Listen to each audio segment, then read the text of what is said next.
falar de lei, ao falar de Estado de Direito, ao falar da importância das leis, é preciso lembrar que, ao longo da história do pensamento humano, principalmente a partir da antiguidade, nós tivemos uma relação entre o direito, as leis divinas e as leis humanas. E houve um confronto entre essas leis divinas e leis humanas. Porque na antiguidade, principalmente, a ideia era que a fonte da lei estava nos deuses. Então, os deuses é que erigiam as leis, as normas para a vida em sociedade. E essas leis deviam ser cumpridas. Mas, por outro lado, ao longo do tempo, houve também um confronto com as leis humanas. Por quê? Porque as leis humanas é que devem ser obedecidas, mesmo que às vezes sejam contrárias às leis dos deuses, às leis erigidas pelos deuses. Mas é preciso compreender ao longo da história alguns fatos essenciais que falam dessa relação entre o direito divino e o direito humano, as leis humanas. Por exemplo, nós temos naquela saga chamada de Antígona. Antígona é uma importante peça de teatro grega que traz já essa relação entre o direito divino e o direito humano, as leis divinas e as leis humanas. A saga do Édipo Rei é que vai dar origem à saga da Antígona. Por quê? Desde a morte de Édipo, no final da peça teatral do Édipo Rei, desde a morte do Édipo, os filhos de Édipo vão lutar pelo poder. Mas há dois filhos de Édipo. Um que luta pelo poder porque ele já tem o poder desde que Édipo morreu, o filho mais velho é que ocupou o poder no trono de Tebas. Ora, mas o outro filho também queria esse poder. Portanto, lutam os dois. Porém, o primeiro filho se mantém em Tebas, lutando pelo poder em Tebas, e o segundo, para poder lutar contra o seu irmão, vai a uma cidade que era rival de Tebas. Era uma cidade inimiga. E nessa cidade inimiga, ele consegue soldados para lutar contra o próprio irmão. E ao lutar entre os dois irmãos, os dois acabam morrendo. Porém, o tio, quer dizer, o irmão de Édipo, o tio desses dois irmãos, ele vai agora colocar uma luta, uma regra. Por quê? Ele vai dizer que o primeiro filho, aquele que já tinha o poder e já vivia em Tebas, esse filho merece honrarias funerais. Porque na época antiga, ter as honras dos funerais era fundamental, porque segundo os antigos, essas honras dos funerais faziam a passagem deste ser humano, a passagem do corpo para a outra dimensão, e fazia com que os deuses pudessem acompanhar essa passagem e conduzir este ser humano ao chamado paraíso, à chamada nova morada. Mas, segundo o tio, apenas o primeiro filho tinha esse direito porque ele viveu em Tebas e lutou na sua cidade. O segundo filho, que foi à cidade rival inimiga para conseguir um exército, não merece honras funerais. Por quê? Porque ele traiu a cidade de Tebas, em nome do poder.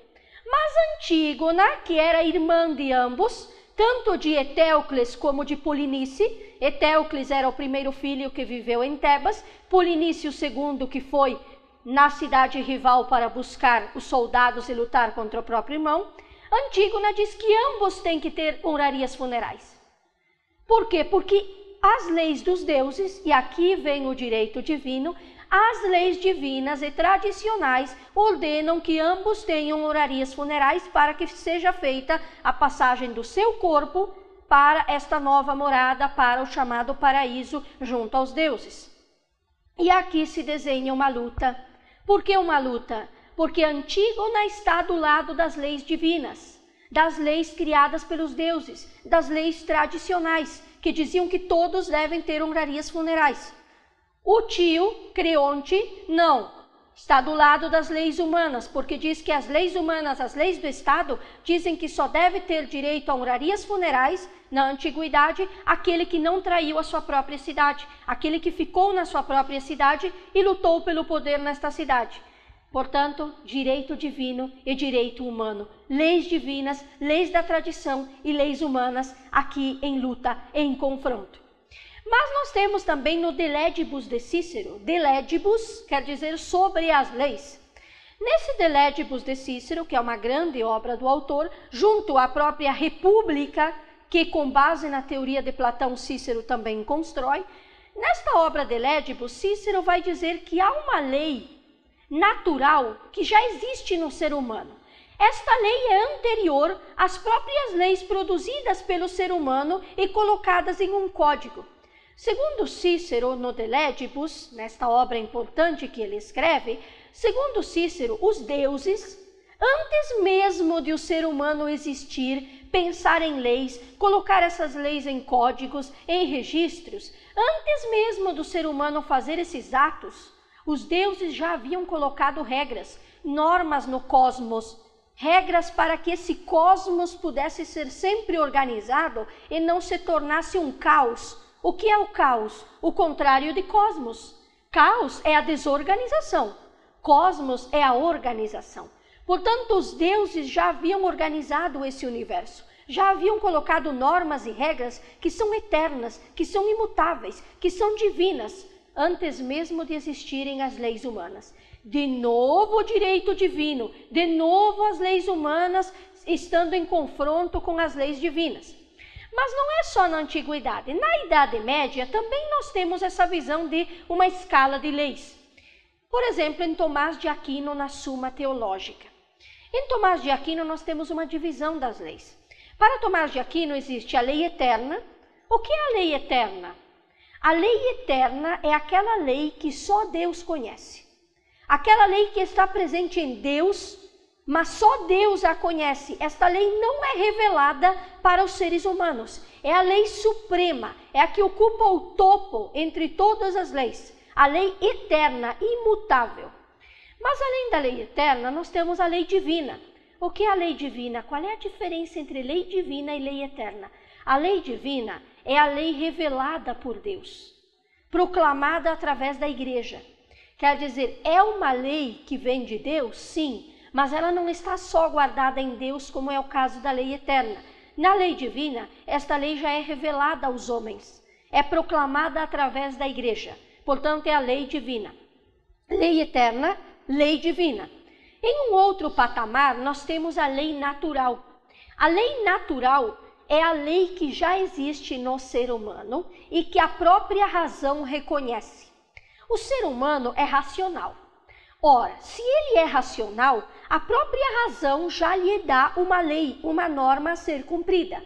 Quer dizer, ainda que ele tenha uma fé, outra fé, ou ele não possua fé em nenhum Deus, em nenhuma entidade religiosa, ele ainda assim precisa cumprir com determinadas regras, normas. Ele ainda assim tem a noção de uma norma, a noção de uma lei. Por que ele tem essa noção? Porque ele é racional.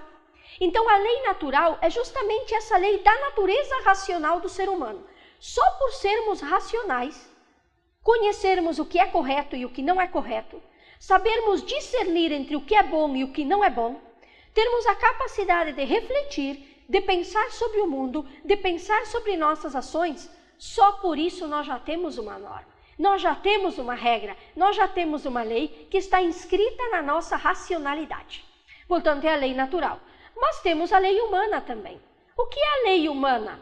A lei humana é justamente aquela lei colocada nos códigos. É aquela lei produzida, erigida pelo ser humano e inscrita em um código de leis para ser cumprida. Portanto, não se esqueça. Lei eterna, lei divina, lei natural e lei humana. Mas, além da antiguidade, já vimos antiguidade, Idade Média, temos também, a partir do Iluminismo, a chamada Escola do Direito Natural e das Gentes. O que é a Escola do Direito Natural e das Gentes? A Escola do Direito Natural e das Gentes vai iluminar todo o pensamento do Iluminismo vai ser sobre esta escola natural. Nessa escola se ensinava o quê?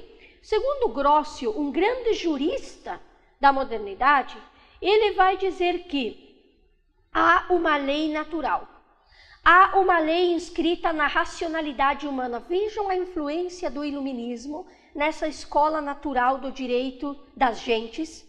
Por quê? Porque o Iluminismo vai inspirar esta escola. Então, segundo Grócio, há uma lei natural inscrita na racionalidade humana. A razão era o centro do Iluminismo. O ser humano é racional. E a partir desta lei da racionalidade, a partir do poder da racionalidade, do discernimento das normas e das regras, é que se vai pensar em leis, é que se vai pensar em normas para a vida em sociedade. Portanto, há sim, ao longo de toda a história do pensamento humano, essa ideia de lei e essa ideia de norma, mesmo que de diferentes maneiras.